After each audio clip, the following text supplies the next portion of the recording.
अब आप लोग बिल्कुल शांत हो जाएं, मन की हलचल को भी शांत कर लें और ध्यान से सुनें।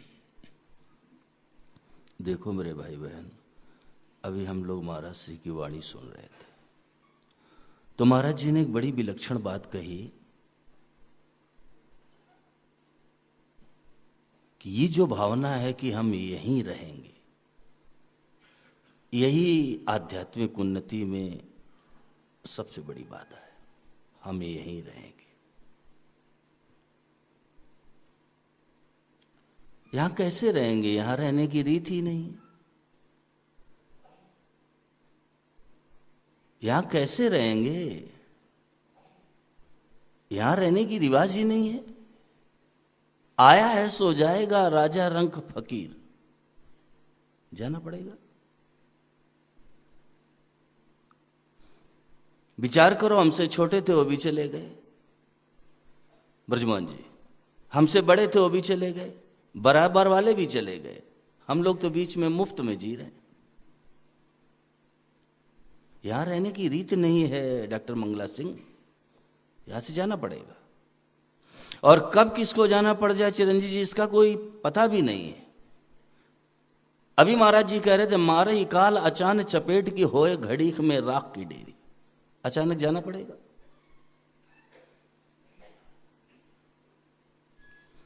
आदमी के अंदर ये भावना है कि मैं जी रहा हूं, जी नहीं रहा हूं, मर रहा हूं। जब से हम लोग आकर यहां बैठे हैं और जितना समय व्यतीत हो गया, उतना जीवन भूपेंद्र अब किसी का नहीं रहा। उतने हम मर गए, और मर गए नहीं, मर रहे हैं। यहां से तो जाना पड़ेगा।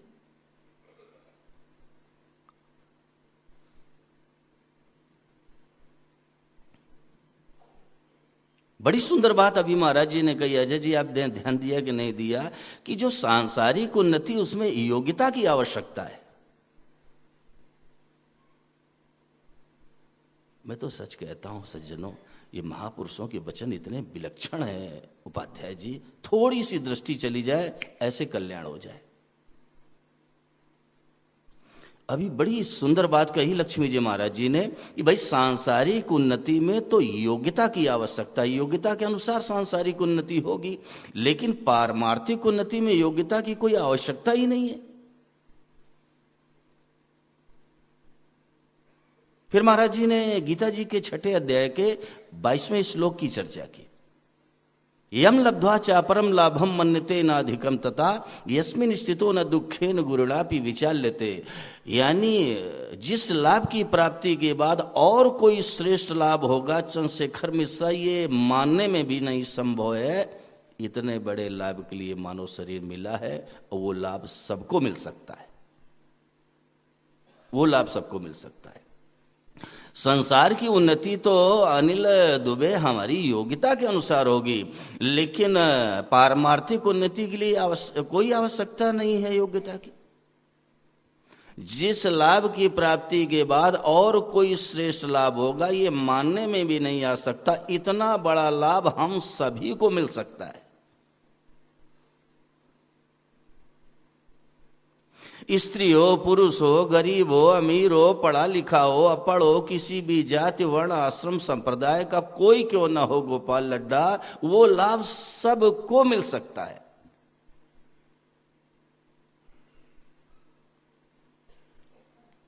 इतना बड़ा लाभ कि जिस लाभ की प्राप्ति के बाद और कोई श्रेष्ठ लाभ होगा, ये मानने में भी नहीं आ सकता है। इतना बड़ा लाभ उपाध्याय जी हम सबको मिल सकता है। जो तत्व नानक को मिला, सूर को मिला, कबीर को मिला, तुलसी को मिला, जनाबाई, कर्माबाई, फूलीबाई, मीराबाई को मिला, माताओं बहनों, वही तत्व हम सबको मिल सकता है। सबको।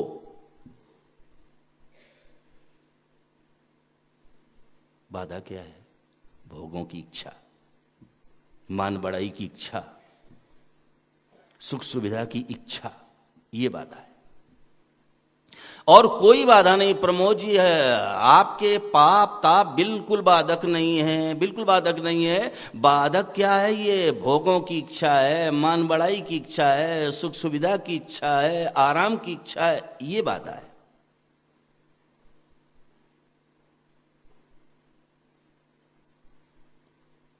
यही सबसे बड़ी बाधा है।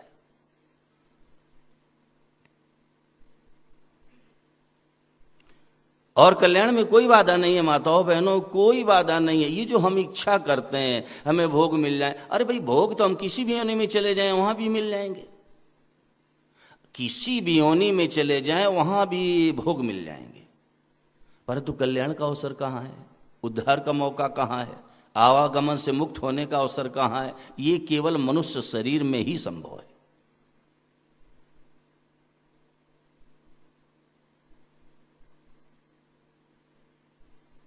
ये जो अंदर रुपयों की इच्छा है, रुपयों की इच्छा विशाल, ये रुपयों की इच्छा है, भोगों की इच्छा, यही बाधा है। एक सज्जन वृंदावन में सुबह जल्दी उठ गए, ब्रजमोहन जी जल्दी उठ गए। तो जल्दी उठ गए तो उन्होंने विचार किया कि चलो परिक्रमा करने चलता हूं। और परिक्रमा मार्ग में जा रहे थे हरगोविंद जी, तो रास्ते में कीर्तन हो रहा था। ध्यान देना आप, रास्ते में कीर्तन हो रहा था, उसी कीर्तन में जाके बैठ गए। और कीर्तन की संपन्नता के बाद जब कीर्तन संपन्न हो गया तो वहां प्रसाद वितरित हुआ, और जब प्रसाद वितरित हुआ तो उन्होंने भी प्रसाद ले लिया। और जब वो वापस निवास में आए, उसको खोल के देखा तो हड्डियां थी, वो हड्डियां थी। तो क्या था? वो भूत प्रेतों का कीर्तन हो रहा था, वो भूत प्रेतों का कीर्तन हो रहा था वृंदावन में।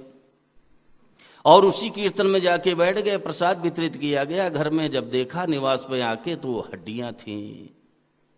तो ऐसा क्यों हुआ?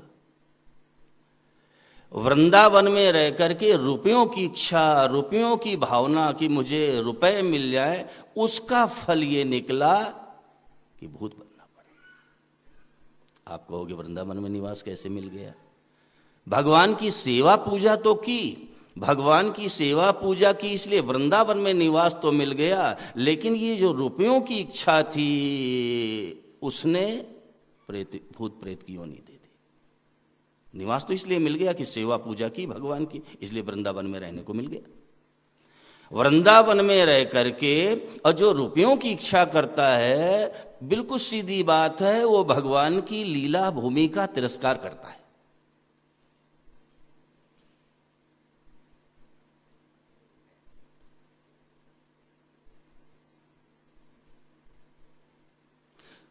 तो मैं निवेदन ये करना चाहता हूं कि भाई भोग तो हम किसी भी योनि में चले जाएं वहां भी करने को मिल जाएगा। कुत्ता बन जाए, बिल्ली, सुअर, ऊंट, गधा बन जाए, कहीं भी चले जाएं, विषयों के सेवन के लिए अभाव नहीं है। लेकिन मैं संदेश ही देना चाहता हूं, कल्याण का मौका कहां? ये तो केवल मनुष्य शरीर में ही संभव है।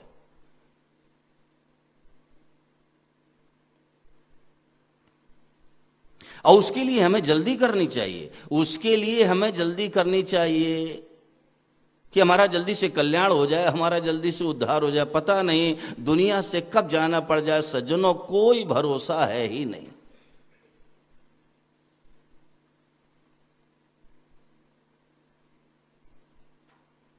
महाराज जी कहते थे कि मनुष्य कहता ये करूंगा, वो करूंगा, ऐसा करूंगा, वैसा करूंगा, करूंगा करूंगा याद रहा, मरूंगा ये भूल ही गए। करूंगा करूंगा याद रहा स्वदेश जी, और मरूंगा ये भूल ही गए। अगर इसी जन्म में कल्याण ना हुआ सज्जनों तो क्या दशा होगी? जरा विचार करना एकांत में बैठ के ब्रजमोहन, कि अगर इसी जन्म में कल्याण ना हुआ तो दशा क्या होगी?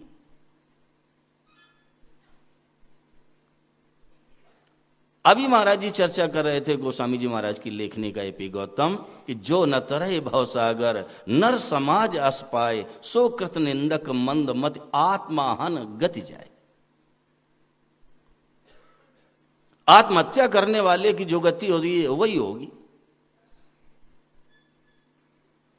क्योंकि भगवान ने मनुष्य शरीर दिया और ये इस भावना से दिया कि भाई ये जीव अपना कल्याण कर ले, उद्धार कर ले, आवागमन से मुक्त हो जाए। भगवान ने विश्वास करके दिया है माताओं बहनों, ऐसा नहीं है कि भगवान ने असावधानी में दे दिया हो, मनुष्य शरीर बेहोशी में दे दिया हो। आप स्वयं विचार करो, भगवान तो सर्वसमर्थ हैं, जिनके संकल्प मात्र से अनंत ब्रह्मांडों की रचना होती है। ऐसे भगवान अगर चाहते तो मंगला सिंह जी प्राणी मात्र को मनुष्य बना देते, उनके लिए असंभव क्या है। लेकिन नहीं, उन्हीं जीवों को मनुष्य शरीर दिया जिनके लिए भगवान के हृदय में आत्मानंद जी ये भाव था कि एक बार इनको मनुष्य बना दूंगा तो ये अपना कल्याण कर लेंगे, उद्धार कर लेंगे, आवागमन से मुक्त हो जाएंगे और अपने असली घर पहुंच जाएंगे।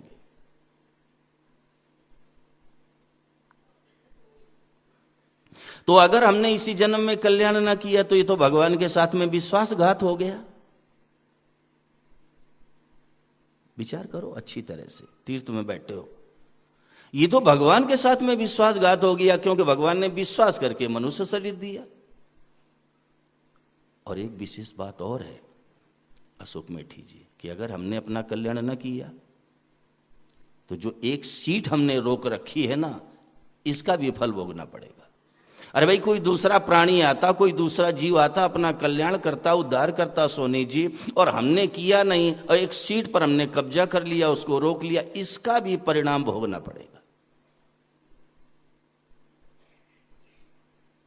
बच नहीं सकते, क्योंकि भगवान ने विश्वास करके दिया है मनुष्य शरीर।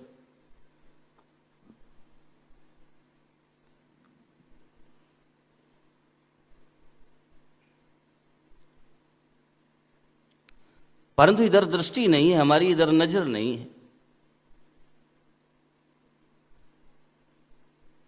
अब इधर दृष्टि नहीं है कि भाई कल्याण करना है, उद्धार करना है, आवागमन समय मुक्त होना है, इधर नजर ही नहीं।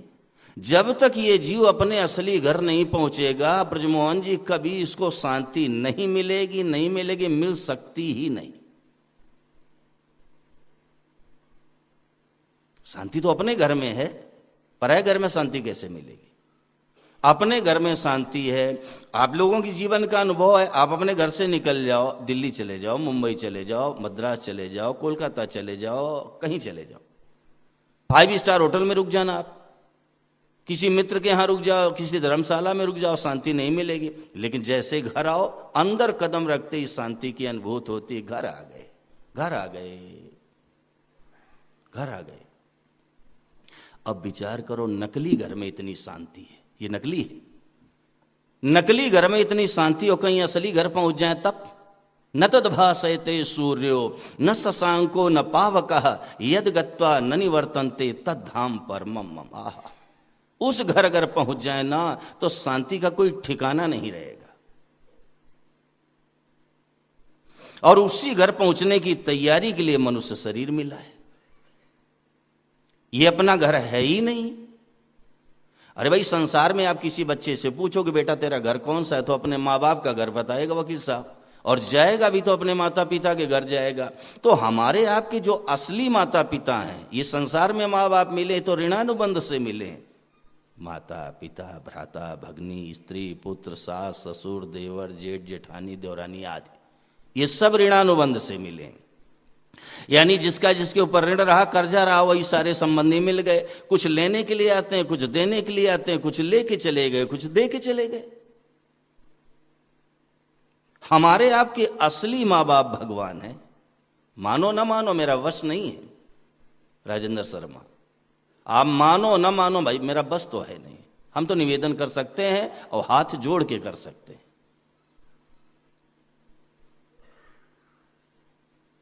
हम अपने को ही भूल गए। जैसे कोई सिंह का बच्चा हो और डॉक्टर साहब वो भेड़ों के बीच में चला जाए, अपने को भेड़ अनुभव करने लगे, मैं तो भेड़ हूं।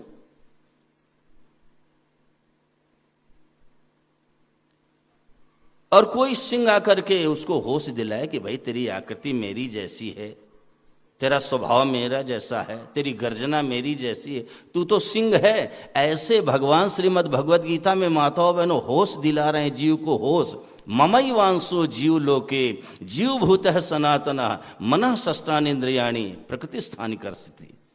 होश दिला रहे हैं भगवान कि जीव तू तो मेरा है।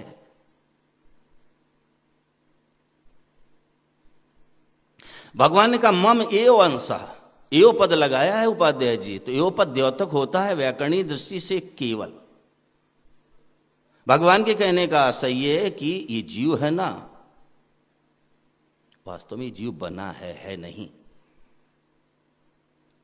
भगवान कह रहे हैं जीवलोक यानी संसार में जीव भूता जीव बना हुआ आत्मा स्वयं मम एव अंशा। भगवान ने कहा ये केवल मेरा ही अंश है। आप चिंतन करो तो स्पष्ट होता है कि कोई संतान है वो माता पिता दोनों के अंश से होती है।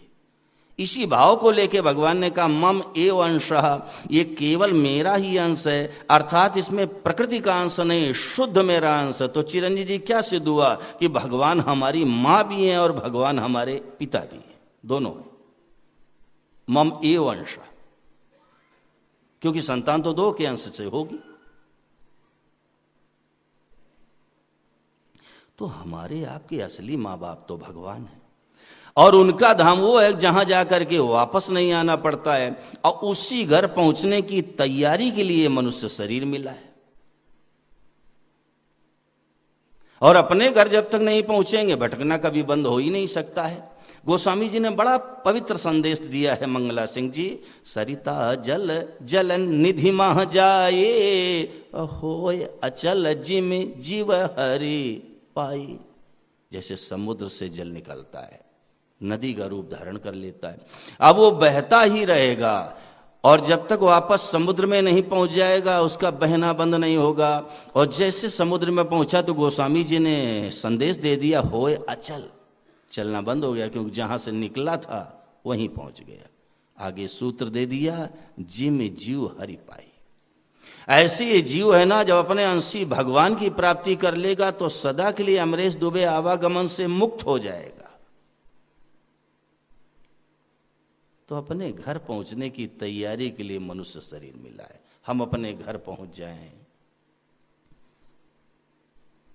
ये संसार के भोग है ना, ये कभी कम नहीं होंगे।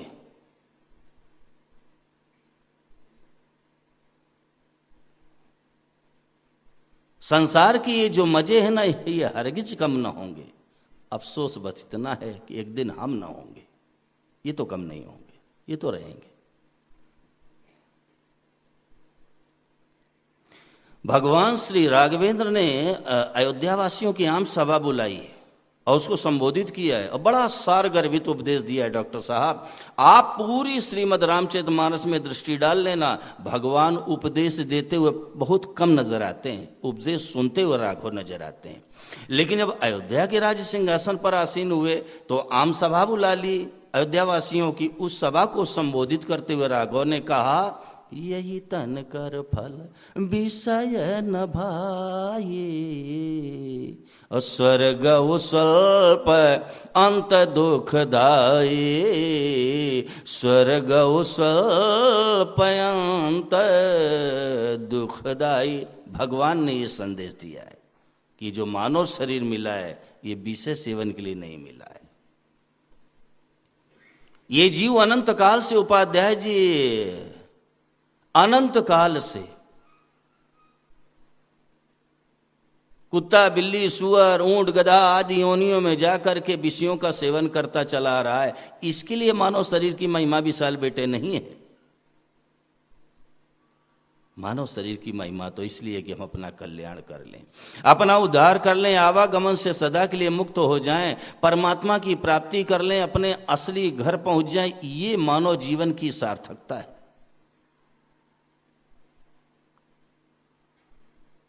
और कोई बाधा है ही नहीं, कोई बाधा नहीं है। मैं तो सच कहता हूं, हमने संत वाणी पर खूब विचार किया है, भगवान के वचनों का भी चिंतन किया है, और एकांत में अभी भी बैठ करके करता हूं उपाध्याय जी, मैं विचार ही करता रहता हूं। तो मुझे स्पष्ट हुआ कि भाई कल्याण तो अपनी खास चीज है, इस पर तो हमारा अधिकार है, इस पर तो हमारा अधिकार है। माताओं बहनों, संसार में सबको बराबर धन मिल जाए, भोग मिल जाए, बेटा बेटी मिल जाए, स्वास्थ्य मिल जाए, मान बढ़ाई गौरव वैभव मिल जाए, आवश्यक नहीं मंगला सिंह जी। क्यों? वहां प्रारब्ध का स्थान है। लेकिन अपना कल्याण करने के लिए, उद्धार करने के लिए, परमात्मा की प्राप्ति के लिए कोई अनाधिकारी है ही नहीं। कोई नहीं।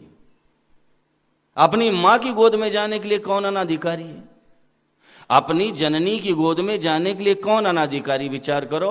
हमेशा उत्साह रखो कि मां हमारी और मां की गोदी हमारी है, बस। कोई अनाधिकारी है ही नहीं। अब हम कपूत हों चाहे सपूत हों, पूत तो हैं ही। हम कपूत हों डॉक्टर साहब चाहे सपूत हों, पूत तो हैं, कैसे भी हो। और अपनी चीज को प्राप्त करने के लिए कौन सी कठिनाई है, जब हम उन्हीं के हैं, जब हम उन्हीं के हैं। आप लोग थोड़ा ध्यान दो। देखो, एक गहरी बात है, लेकिन हर जगह बोलने योग्य नहीं, इसलिए मैं प्रायः बोलता नहीं हूं। वास्तव में गहराई से विचार किया जाए तो भगवान का न तो चिंतन किया जा सकता है, न भगवान का वर्णन किया जा सकता है। क्यों? संसार की किसी भी भाषा में कोई ऐसा शब्द नहीं है, कोई ऐसी युक्ति नहीं है, कोई ऐसा दृष्टांत नहीं है और कोई ऐसा विशेषण नहीं है जिससे भगवान की पूरी महिमा का वर्णन किया जा सके। क्यों? भगवान सर्वथा अलौकिक है, सर्वथा अलौकिक, उनका वर्णन नहीं कर सकते। भगवान को केवल प्राप्त किया जा सकता है। परंतु ये बात हर जगह बोलने योग्य नहीं है।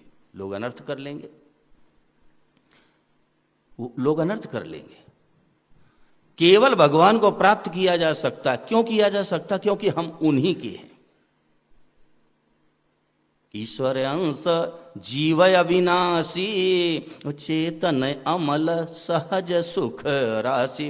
भगवान से लड्ढा जी, मुझे तो इतनी खुशी होती, लगता है नृत्य करने लग जाओ जब चिंतन करता हूं कि भगवान से हम सभी का अनादिकाल से स्वाभाविक, स्वतंत्र, अटूट, नित्य आत्मीय संबंध है।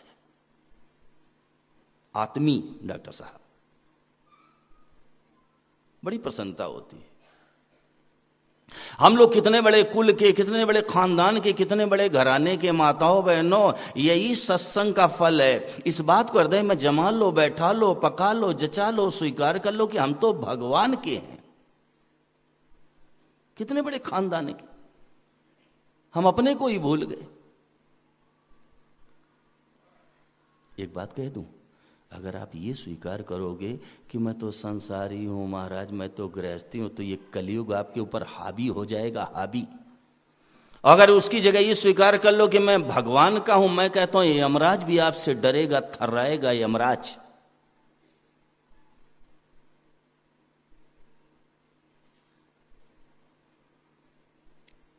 और देखो भाई,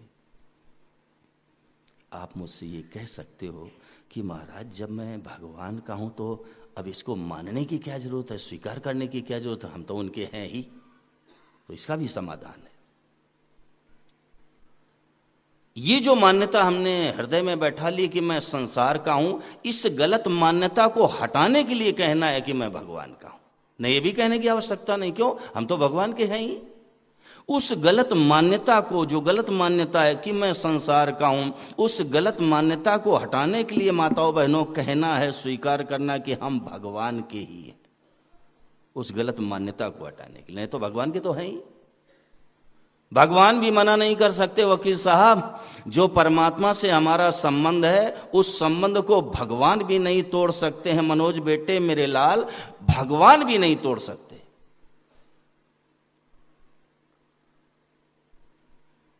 जो भगवान से हमारा संबंध है, उसको परमात्मा भी तोड़ नहीं सकते। भगवान में भी ताकत नहीं है।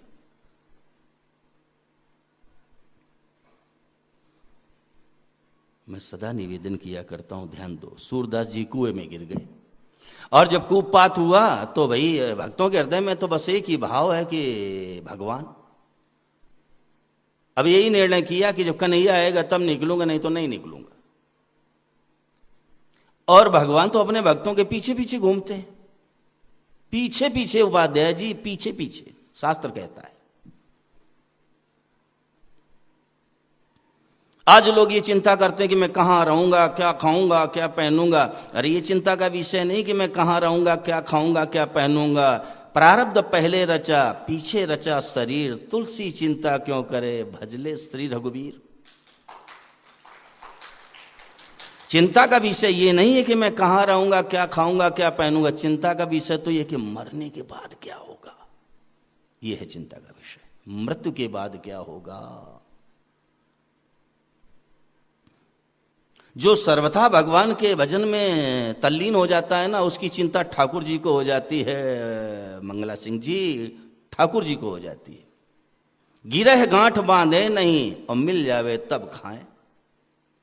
एक भी पैसा पास में नहीं है माताओं बहनों, और किसी ने भिक्षा दे दी तो प्रसाद पा लिया, नहीं प्रभु चिंतन में डूबे घूम रहे। एक संत से किसी ने पूछा कि महाराज भूख लगती है तो क्या करते हो। बोले भिक्षा कर लेता हूँ। और बोले भिक्षा न मिले तो। बोले भूख को ही खा लेता हूँ। बोले भूख को ही खा लेता हूँ। तो बोले महाराज भूख को कैसे खा लेते हो। बोले आज भोजन नहीं करेंगे, आज भोजन नहीं करेंगे, भूख को ही खा लिया। लेकिन नहीं, गिरह गांठ बांधे नहीं और मिल जावे तब खाएं। हमेशा भगवत चिंतन में सराबोर हैं, डूबे हुए हैं, और पैसा एक भी नहीं। अगर भोजन किसी ने दे दिया तो पा लिया, धर्मचंद जी ने घूम रहे हैं मस्ती से। गिरह गांठ बांधे नहीं और मिल जावे तब खाएं, और पीछे पीछे हरि फिरें कि कहीं भूखे न रह जाएं। परमात्मा पीछे घूमता है। ये मेरे आश्रित है, मेरे आश्रित। और एक बात कहूँ मंगला सिंह जी, ये बात अनुभव की बता रहा हूँ, मैं सीखी हुई बात नहीं बता रहा हूँ, अनुभव कर लिया जिंदगी में। ये कुछ साधक यहीं बैठे, मैं नाम नहीं लेना चाहता, हमारे साथ गए उदयपुर जगदीश मंदिर में। अब इनको चिंता लगी है, महाराज जी को भोजन कहाँ कराऊंगा, दोपहर का भोजन कैसे होगा, क्या करूंगा। और चिरंजी जी, देखो कन्हैया की लीला। हम लोग दर्शन कर रहे थे, पुजारी जी पता नहीं क्यों आकर्षित हुए। भाई वो दर्शनार्थी तो बहुत थे। पुजारी जी ने इन लोगों से कहा कि आप लोग थोड़ी देर रुक जाओ, अभी भगवान का भोग लगेगा, उसका प्रसाद लेके जाना। और महाराज जब भोग लगा तो इतना प्रसाद दे दिया राजेंद्र जी कि भाई खाना मुश्किल हो गया। पूछो, ही बैठे हैं, पूछो। अब ये चिंता में थे, कहाँ भोजन कराऊंगा, क्या करूंगा, यहाँ कैसे व्यवस्था होगी। लो ठाकुर जी ने पहले ही कर दी। बोले आप लोग ठहर जाओ, भोग लग जाए, प्रसाद लेके तब जाना।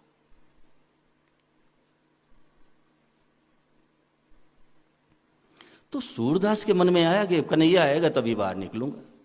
अब भगवान आ गए, भगवान ने बाह फैलाई, पकड़ लिया, समझ गए ओहो श्याम सुंदर आ गए। क्यों, इतना सुकोमल स्पर्श और कोई किसी का हो ही नहीं सकता, ये तो मेरे केशव हैं।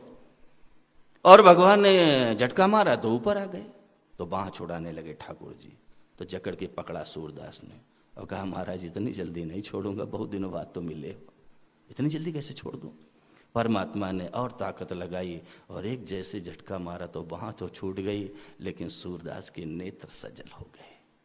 और क्या निकला मुंह से, बाह छुड़ाए जात हो निबल जान कर मोहि, हृदय से जब जाओगे सबल बदूंगो तो। आज इस सूरदास को निर्बल समझ करके बाह छुड़ा के भग रहे हो, हृदय से जब जाओगे सबल बदूंगो तो।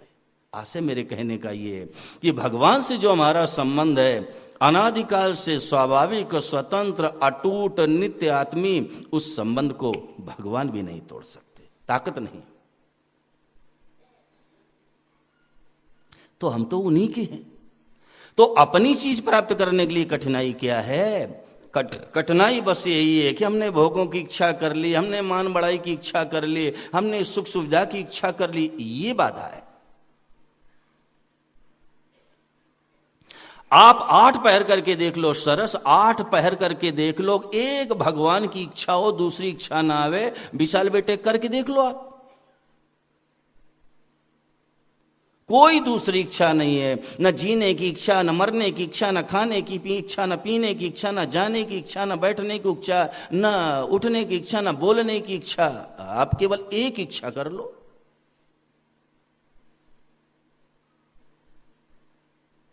ये संसार की इच्छा ही बाधक है और कुछ नहीं। खूब गहराई से मैंने विचार किया, लक्ष्मीकांत तिवारी, खूब एकांत में मैंने विचार किया है कि वास्तव में अगर बाधा है तो ये संसार की इच्छा।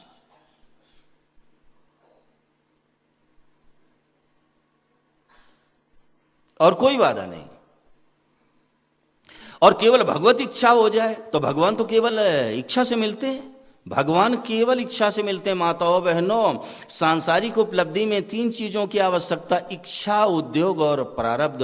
हम अमुक चीज हमें चाहिए तो इच्छा करें, फिर उसके लिए मेहनत करें, परिश्रम करें, श्रम करें। यदि हमारे भाग्य में होगी ब्रजमोहन जी तब तो वस्तु मिलेगी, अन्यथा आप इच्छा भी करो, उद्योग भी करो, भाग्य में नहीं है तो नहीं मिलेगी। 3 चीजें चाहिए, इच्छा, उद्योग और प्रारब्ध। लेकिन परमात्मा की प्राप्ति के लिए 3 चीजों की मदन जोशी आवश्यकता नहीं, केवल एक आवश्यकता है, वो है इच्छा। भगवान चाहना से मिलते हैं। लेकिन इच्छा कैसी होनी चाहिए? जिस इच्छा के आगे सारी इच्छाएं मिट जाएं। क्यों? भगवान अद्वितीय हैं डॉक्टर साहब, इसलिए उनके लिए इच्छा भी अद्वितीय होनी चाहिए।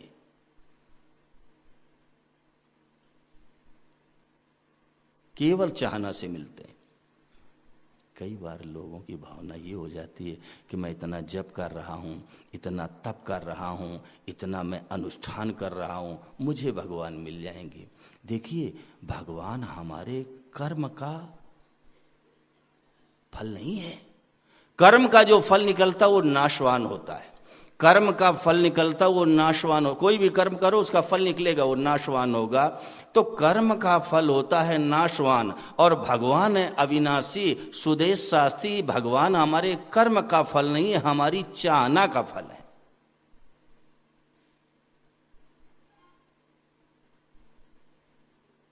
ध्यान दिए वेद? ध्यान दिए बेटे? क्या बताओ? नहीं, ये तो आप उस बात को दोहरा रहे हो। देखो मैं क्या कह रहा हूं, सुनो, आप बैठो। कर्म का जो फल होता है वो बेटा नाशवान होता है। कोई कर्म करो आप दुनिया में, उसका फल निकलेगा, वो नाशवान होगा। और भगवान है अविनाशी, तो भगवान हमारे कर्म का फल नहीं है, भगवान हमारी इच्छा का, चाहना का फल है।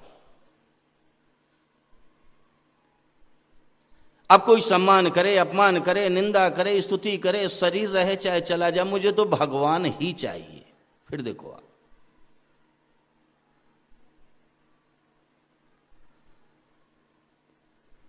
अब हमसे गलती क्या हो रही है? धन भी चाहिए, पद भी चाहिए, अधिकार भी चाहिए, मान बढ़ाई भी चाहिए, सुख सुविधा भी चाहिए, आराम भी चाहिए, और भगवान भी चाहिए। बस ये बात है, ये बात है, ये बात है। भगवान भी मिल जाए।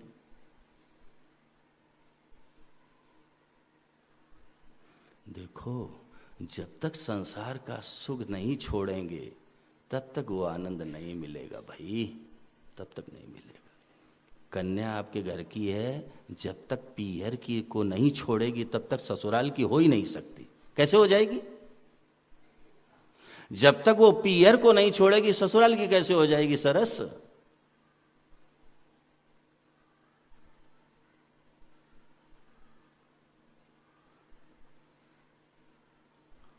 कई बार लोग कहने लगते हैं कि महाराज जी अब हम भगवान के हो गए, अब संसार बहुत याद आता है। तो भाई जैसे ये माताएं बहनें बैठी हैं, अब इन्होंने स्वीकार कर लिया कि अब ये मेरा घर है, ससुराल में चली गए, तो पीहर याद आएगा कि नहीं आएगा? उपाध्याय जी, आएगा ना। तो जब इनको पीहर याद आएगा तो क्या ये पीहर की हो जाएंगी? अरे याद आ जाए तो आ जाए। ऐसे जब हम भगवान के हो गए तो अब संसार याद आ जाए तो याद आ जाने दो। अब हम संसार के हो जाएंगे क्या? ध्यान दिए डॉक्टर साहब? फिर निवेदन कर रहा हूं, ये ससुराल की हो गए, ठीक है ना। अब इनको कभी कभी पीहर भी तो याद आएगा, माँ बाप याद आएंगे, घर के सदस्य पीहर के याद आएंगे। तो जब ये ससुराल की हो गई, इनको पीहर याद आ गया, तो क्या ये पीहर की हो जाएंगी? मायके की हो जाएंगी क्या? ऐसे जब हम भगवान के हो गए तो अब संसार याद आ जावे तो याद आ जाने दो। क्या हम संसार के हो जाएंगे? हम तो भगवान के हैं।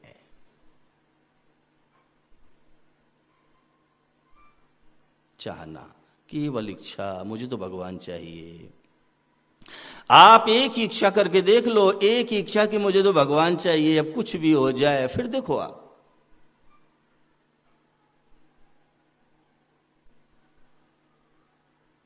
भगवान ने साफ शब्दों में कह दिया, अनन्य चेतः सततम यो माम स्मृति नित्य सा तस्याम सुलभा पार्थ नित्युक्त योगी ना। सुलभा, भगवान कह रहे मैं आसानी से मिलता हूं, आसानी से, सुलभा।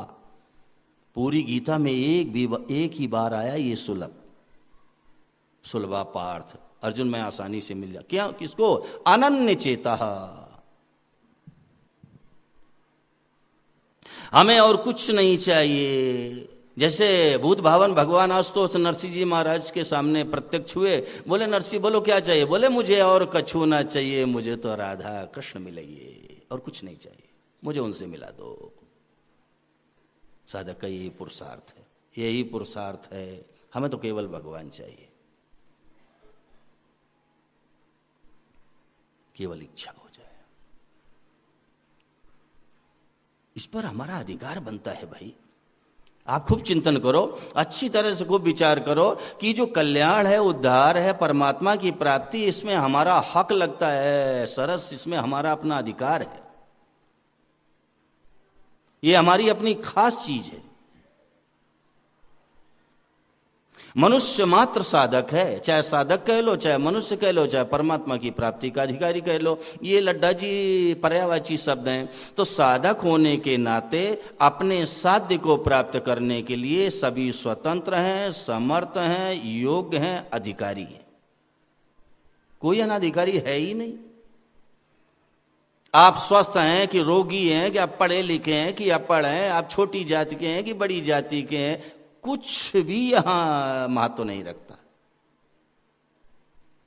महत्व एक ही है, वो है धुन, वो है लगन, वो है बेचैनी, वो है तड़प, वो है वेदना, वो है टीस। यह है महत्व। मिलने की बेचैनी हो जाए, मिलने की लगन हो जाए, मिलने की धुन लग जाए।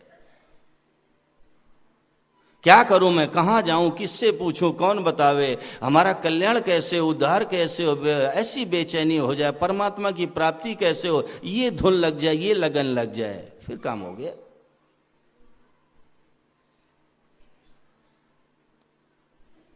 अभी हम सत्संग में बैठे हैं, भाव बन जाता है, लेकिन फिर हम ढिलाई करते हैं, एक निर्णय नहीं कर पाते, संकल्पित नहीं हो पाते, निश्चय नहीं कर पाते। निश्चय करेंगे फिर छोड़ेंगे, करेंगे फिर छोड़ेंगे, स्वभाव बिगड़ गया, स्वभाव बिगड़ गया।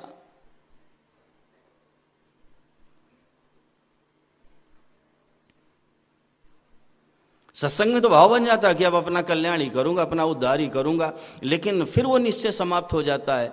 अरे भाई, मैंने एक दिन निवेदन किया था, दोबारा सुन लो, कि दृढ़ निश्चय कर लेना ही वास्तविक सत्संग है। दृढ़ निश्चय कर लिया। अभी महाराज जी कह रहे थे कि जैसे कोई घर से निकल जावे और ये पता ही नहीं है कि कहां जाना है, तो उसकी दशा क्या होगी उपाध्याय जी।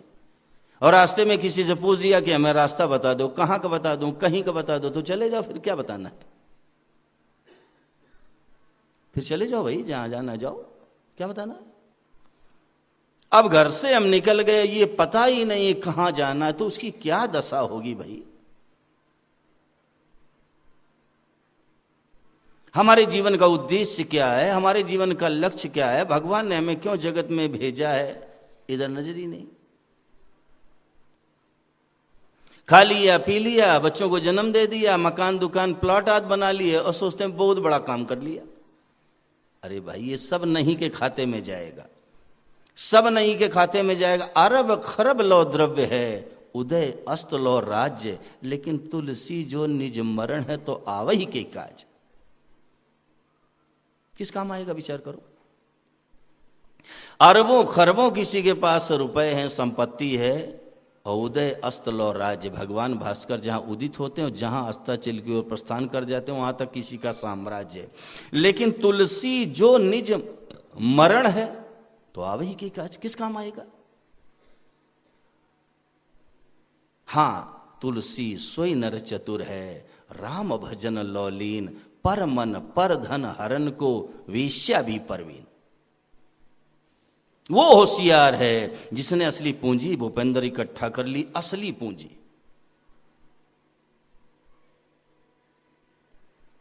साथ में चलने वाला धन इकट्ठा कर लिया, ये तो सब यहीं पड़ा रह जाएगा। माई बाप, एक कौड़ी आप नहीं ले जा सकते, लेकिन भगवान का भजन किया है, परमात्मा का स्मरण किया है, वो साथ में चलने वाली पूंजी, एक कौड़ी भी पीछे नहीं रहेगी, सब साथ चलेगा। और जिस धन के लिए झूठ बोल रहे हो, कपट कर रहे हो, बेईमानी कर रहे हो, जालसाजी कर रहे हो, इनकम टैक्स सेल टैक्स की चोरी कर रहे हो, रुपया तो यहीं पड़ा रह जाएगा। लेकिन ब्रजमोहन जी, पाप सब साथ जाएगा, पाप साथ जाएगा, एक कौड़ी नहीं आ रहेगा, सब साथ ही जाएगा। और धन यहीं रह जाएगा, चाहे बैंक में पड़ा रह जाए, चाहे जमीन में गड़ा रह जाए, चाहे बॉक्स में रखा रह जाए, पाप साथ जाएगा। वो एक कौड़ी पीछे रहेगा नहीं, वो तो जाएगा।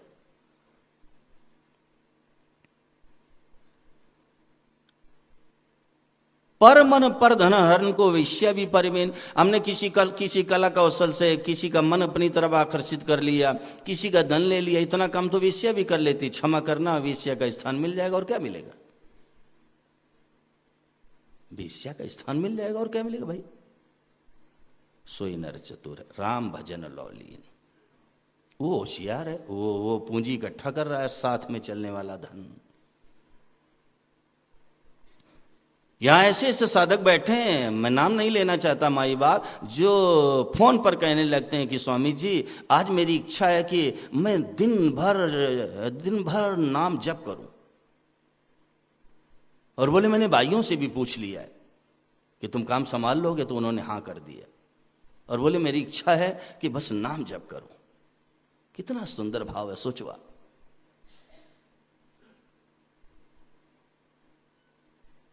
ये लगन, ये अगर लगन सुरक्षित बनी रहे, यही लगन अगर निरंतर बनी रहे, तो ऐसे कल्याण हो जाएगा। ऐसे ऐसे ऐसे जन चाले एक पावड़ो तो हरि चाले 100 कोश। भगवान तो 100 कोस आने के लिए तैयार बैठे। हम थोड़ा हाथ तो ऊंचा करें, हम थोड़ा हाथ तो ऊंचा करें सज्जनों। भगवान तो 100 कोस आने के लिए तैयार बैठे। महाराज जी को उदाहरण दिया करते थे। महाराज जी कहते थे कि जैसे मच्छर को मिलना है गरुण जी से, और गरुण को मिलना है मच्छर से, तो शक्ति किसके काम करेगी? गरुण को मिलना है मच्छर से, और मच्छर को मिलना है गरुण जी से, तो शक्ति किसकी काम करेगी? गरुण की, मच्छर की नहीं करेगी। ऐसे ही हमें मिलना है भगवान से, और भगवान को मिलना है हमसे, लेकिन शक्ति काम करेगी डॉक्टर साहब भगवान की, हमारी नहीं करेगी। शक्ति उनकी काम करेगी। लेकिन हां, जन चाले एक पावड़ो तो हरि चाले 100 कोश। एक कदम तो बढ़ाओ। आप लौकिक दृष्टि से चिंतन कर लो, ये मातृशक्ति विराजमान है सर्दी के दिनों में। और जब ये भोजन करने के उपरांत मन में भाव पैदा कर लेते हैं कि चलो धूप लेनी, छत में तो छोटा जो नन्हा बालक है उसको भी गोद में लिया और सीढ़ी पर खड़ा कर दिया। बेटा पैर रखो अगली सीढ़ी में, तो उसने उठा के रख दिया। और अगली में रखो, उसने और उठा के रख दिया। और बेटा और आगे रखो, उसने तीसरी पे रख दिया। माँ ने कहा और आगे रखो, अब वो कांपने लग गए, पैर उसके हिलने लग गए। माँ की तरफ देखने लगा, माँ समझ गई अब ताकत नहीं है, तो तुरंत उठाएगी, लाड़ दुलार करेगी, चुम्बन लेगी और धम्म धम्म धम्म करती हुई लेके चली गई। लेकिन ये कब हुआ? पैर डगमगाने लगे, पैर डगमगाने लगे। जब हम अपनी पूरी ताकत लगा देंगे ना ब्रजमोहन जी, अपने कल्याण के लिए, उद्धार के लिए, परमात्मा तत्व के अनुभव के लिए पूरी शक्ति लगा देंगे, तो रोना आएगा। प्राप्ति नहीं होगी तो रोना आएगा। और जहां रोना आया कि काम बना। ध्यान दो आप लोग। जैसे छोटा बच्चा है तो उसके पास एक ही बल होता है, केवल एक ही बल, बाला नाम रोदनम बलम। बालक के पास रोने का बल है। अर्धरात्रि में बच्चा रोने लग जाए तो पूरे घर वालों को उंगली पर न चाहता, अरे देखो भाई कहीं अंग में कोई चोट तो नहीं लग गई, क्या हुआ, बच्चा रो रहा, बच्चा रो, सब घर वाले एक तरफ। बाला नाम रोदनम बलम, वो रोने के बल पर सब काम करवा लेता है, सब काम करवा लेता, केवल रोने के बल पर। ऐसे जब हम अपनी पूरी शक्ति लगा देंगे ना, तो एक हमारे अंदर से वेदना निकलेगी, टीस निकलेगी, रोना आएगा। जहां रोना आया कि बस काम बना। रो दो। बालक रो देता है ना, तो मां सब काम छोड़ देती, सारा काम छोड़ के बच्चे को हृदय से लगाती है। तब छोड़ दिया। और ये तो माँ एक जन्म की है, माताओं बहनों, एक जन्म की माँ है, एक जन्म की। कैसा हृदय उसका। बच्चे का रोना वो सहन नहीं कर सकती, बच्चे का रोना सहन नहीं कर सकती। बच्चा जब ऊंची सांस लेकर रोने लगता है तो माँ व्याकुल हो जाती है, व्याकुल, और सारा काम छोड़ करके हृदय से लगाती है। एक जन्म की माँ है, और भगवान तो अनंत जन्मों की माँ है।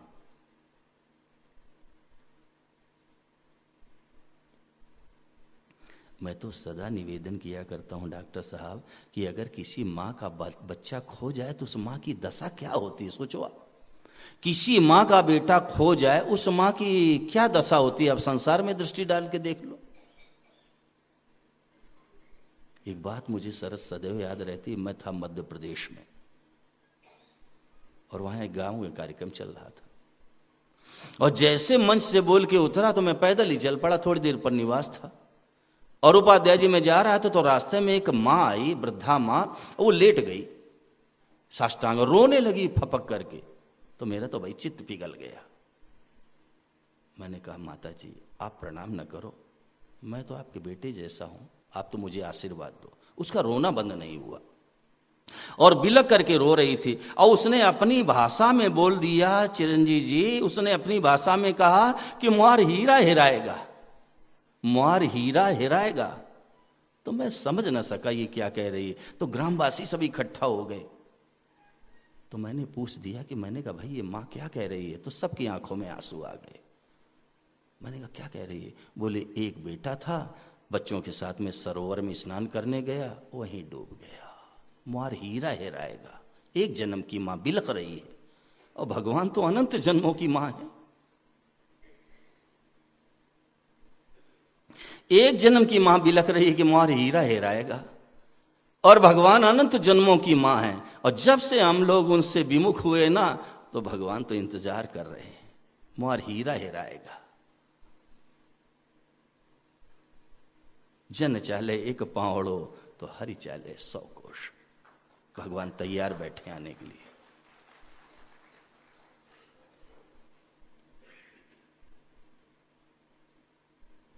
किसी का प्रश्न हो तो पूछो।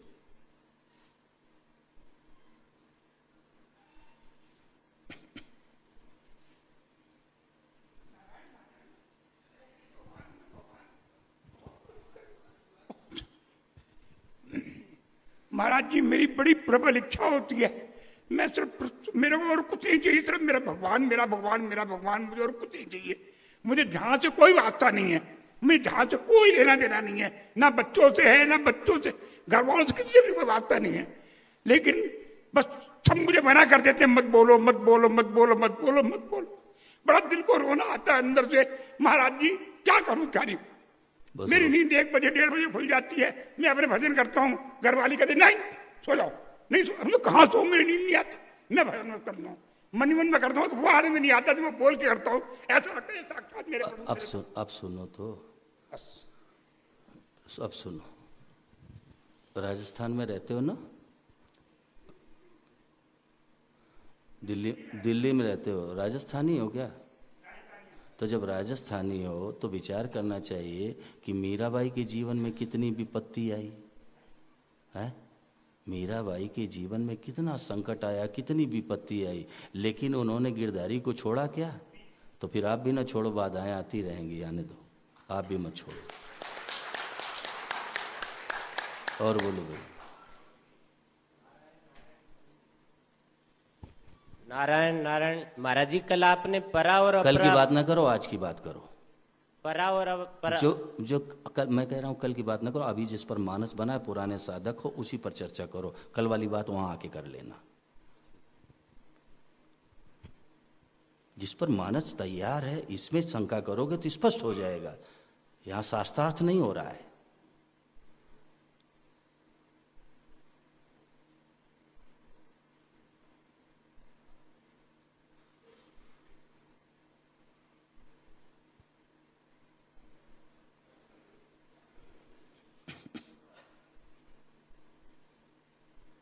देखो सुनो,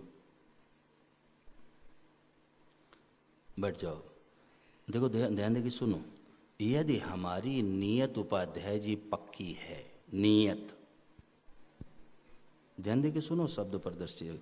यदि हमारी नीयत पक्की है कि मुझे तो कल्याण करना है, तो पूरा साजबाज तैयार हो जाएगा, वैसा ही वैसी परिस्थिति बन जाएगी, वैसे वातावरण मिल जाएगा, वैसे बताने वाले मिल जाएंगे, और मैं तो कहता हूँ कि भगवान मिल जाएंगे। एक निश्चय हो जाए कि हमें तो भगवान से मिलना है, फिर जो कमी होगी वो भगवान पूरा करेंगे।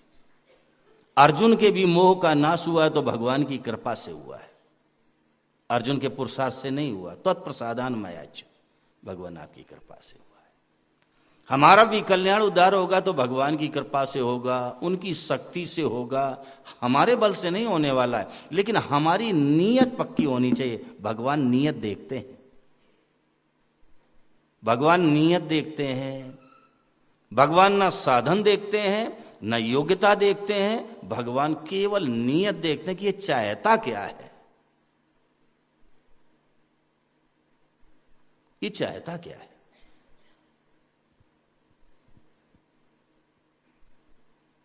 नीयत सही कर लो, बस नीयत सही हमारी हो जाए कि हमें तो कल्याण करना है, फिर जितनी कमी होगी उपाध्याय जी सब ठाकुर जी पूरा कर देंगे, सब करेंगे, सब।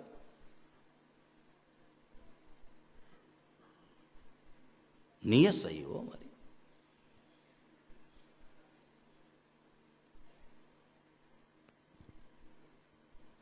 हाँ, कोई सूचना है सरस?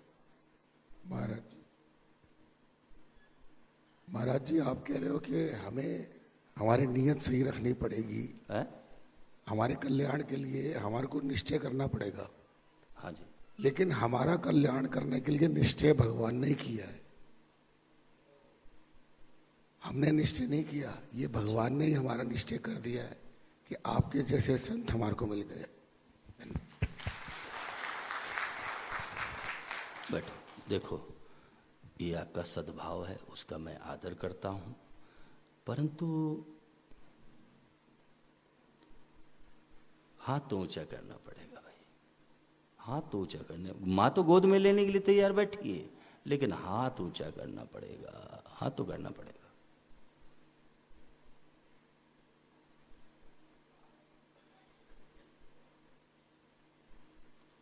और देखो, सरस का जो भाव है मैं उसको और स्पष्ट कर देना चाहता हूं कि यदि भगवान को कल्याण न करना होता, भगवान को कल्याण न करना होता तो ये व्यवस्थाएं क्यों देते? आप सोचो, कितने आदमियों को सत्संग मिलता है, सोचो आप जरा, कितने लोगों को सत्संग मिलता है, आप विचार करो कितने लोग सत्संग में जुड़े हैं, जरा सोचो आप इस पर। तो अगर कल्याण न करना होता तो ऐसा विधान ही नहीं भगवान बनाते। इसका मतलब वो चाहते हैं कल्याण करना, लेकिन बस हमारा काम इतना ये कि हम उनके सन्मुख बने रहें, उनके सन्मुख बने रहो। सरल कल्याण तो होगा होगा, मैं कहता हूं जरूर होगा। सन्मुख बने रहो, सन्मुख बने रहना है। हम अगर भगवान के सन्मुख बने रहेंगे तो होगा, निश्चित होगा।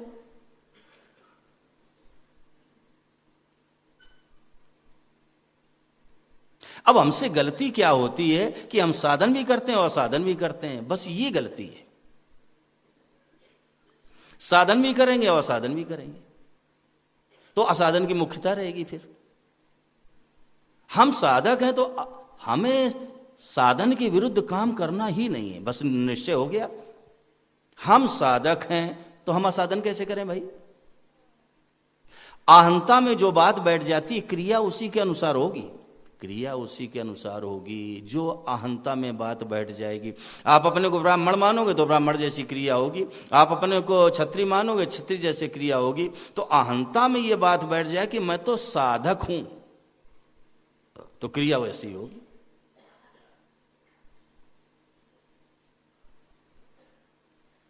ये माताएं बहनें बैठी हैं, अब इन्होंने स्वीकार कर लिया कि मेरा विवाह हो गया और मैं इस घर की बहू हो गई, तो इनको क्या कोटा भेजना पड़ता है? बोलो भाई,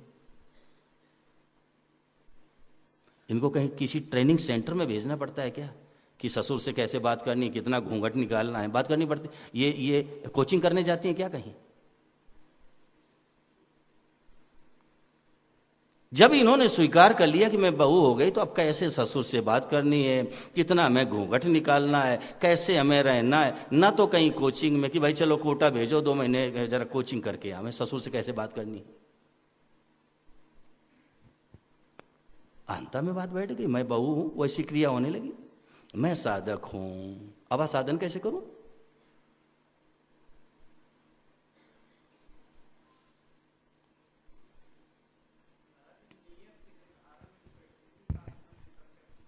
भगवान को पुकारो। जो काम हमारे बल से ना हो डॉक्टर साहब, जो काम हमारे बल से ना हो, और मैंने अभी निवेदन किया था कि जैसे हम जो चाहते हैं वो नहीं हो रहा है, और यदि नहीं हो रहा तो रोना आएगा कि नहीं आएगा। जब नीयत पक्की होगी रोना आएगा नहीं कि नहीं आएगा। और जहां रोना आया तो भगवान खुद कह रहे हैं, मम गुण गावत पुलक शरीरा, गदगद गिरा नयन बह नीरा। काम आदि मद दम्भ न जाके, तात निरंतर वश में ताके। भैया मैं उसके वश में हो जाता हूं, मैं उसके वश में हो जाता। रोना आएगा, पक्का आएगा, और जहां रोए कि काम बना। अच्छा, यदि परिस्थिति आड़े आ रही है, नहीं काम हो रहा है, तो व्यथित हृदय से एकांत में भगवान से प्रार्थना करो। प्रार्थना ये बहुत बड़ी शक्ति है, बहुत बड़ी शक्ति है भगवान से प्रार्थना। लेकिन हृदय व्यथित होना चाहिए, व्यथित हृदय से प्रार्थना करिए। और बोलो, हृदय व्यथित हो। खेल तमाशा नहीं है डॉक्टर साहब, खेल तो है नहीं भाई। हृदय हमारा व्यथित हो जाए, फिर हम प्रार्थना करेंगे, वो सच्ची पुकार होगी, वो सच्ची होगी, क्योंकि हृदय व्यथित हो गया। बच्चा जब ऊंची सांस में रोने लगता है तो सास भी चिल्ला पड़ती है, अरे बहू बच्चे को उठा ले, मैं काम में लगी हूं, भाड़ में जाए तेरा काम, बच्चे को ले ले। ऐसे हम जब रोने लग जाएंगे तो भगवान के भी सास ससुर बैठे हैं यही दुनिया में, वो कौन है भगवान के भक्त, वो सब हमारी तरफ हो जाएंगे। भगवान बच्चा रो रहा है, इसको लो तो भैया, सब हमारी तरफ होंगे।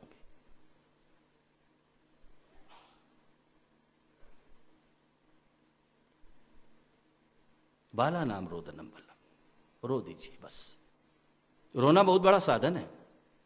मैंने तो संतों से सुना है कि आंसुओं के प्रवाह में जब आप रोने लगोगे, लेकिन क्या किसके लिए, भगवान के लिए, संसार के लिए नहीं, पद अधिकार धन दौलत आदि के लिए नहीं। जब हम भगवान के लिए रोने लग जाएंगे डॉक्टर साहब, तो रोने से आंसुओं के प्रवाह में जितने ये विकार हैं सब बह जाते हैं। आप भगवान के लिए रोने लग जाओ, मैं कहता हूं ये सारे विकार बह जाएंगे। एक पहचान और है, संसार के लिए रोने से गर्म आंसू निकलेंगे, और जब भगवान के लिए रोगे तो ठंडे निकलेंगे। आप अनुभव कर लेंगे, आप अनुभव कर लेंगे। और जहां रोए तो आंसुओं के प्रवाह में सारे विकारों का नाश हो जाता है।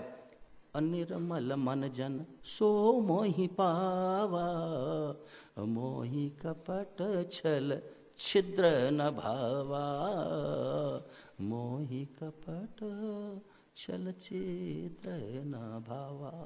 वो निर्मल हो गया, फिर कितनी देर लगेगी। और सच्ची बात तो वो तो हृदय में बैठा है, अनुभव हो जाएगा।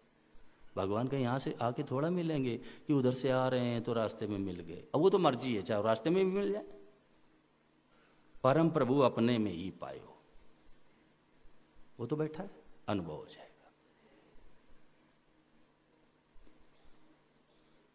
और बोलो,